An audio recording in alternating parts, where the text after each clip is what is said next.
ਤੁਹਾਡਾ मेरा नाम अमित गोयल है जी। ਆਪਣੇ ਚੈਨਲ ਦਾ ਕੀ ਨਾਮ ਹੈ ਜੀ? सतगुर राइस मिल है जी। ਕਿਹੜੀ ਸੌਟੈਕਸ ਲੱਗੀ ਜੀ ਤੁਹਾਡੇ? मार्क की छोटे खलवाई है जी। कितने? 7 shoot Seven T20 model. T20 ਕਿਵੇਂ ਲੱਗੀ ਤੁਹਾਨੂੰ ਉਹਦੀ ਪਰਫਾਰਮੈਂਸ ਜੀ? बहुत वधिया जी। 60 तो 70 80 किलो 70 75 किलो गाला चलता है। ਤੇ ਰਿਜੈਕਸ਼ਨ ਵਗੈਰਾ ਕਿਵੇਂ ਨਿਕਲਦੀ ਹੈ? ਇੰਜੈਕਸ਼ਨ ਵੀ ਇਹਦੇ ਵਿੱਚ ਵੱਖਰੀ ਵੱਖਰੀ ਨਿਕਲਦੀ ਹੈ, ਜਿਵੇਂ ਚਾਵਲ ਦਾ ਗ੍ਰੇਨ ਵੱਖਰਾ ਨਿਕਲਦਾ, ਪੈੜੀ ਵੱਖਰੀ ਨਿਕਲਦੀ ਹੈ।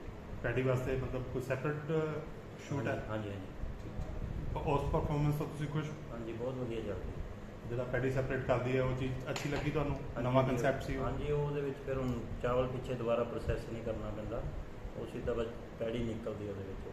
ਤੇ ਮਾਰਕ ਦੀ ਸਰਵਿਸ ਤੋਂ ਕੀ ਨੰਬਰ ਦੇਣਾ ਚਾਹੋਗੇ? ਸਰਵਿਸ ਬਹੁਤ ਵਧੀਆ ਹੈ। ਜਲਦੀ ਆ ਜਾਂਦਾ ਜੀ ਇਹਨਾਂ ਦਾ ਨਾਲ ਆ ਇੰਜੀਨੀਅਰ? ਜਾਂਦੇ, ਅਗਲੇ ਦਿਨ ਨੈਕਸਟ ਡੇ ਆ ਜਾਂਦੇ ਹਨ।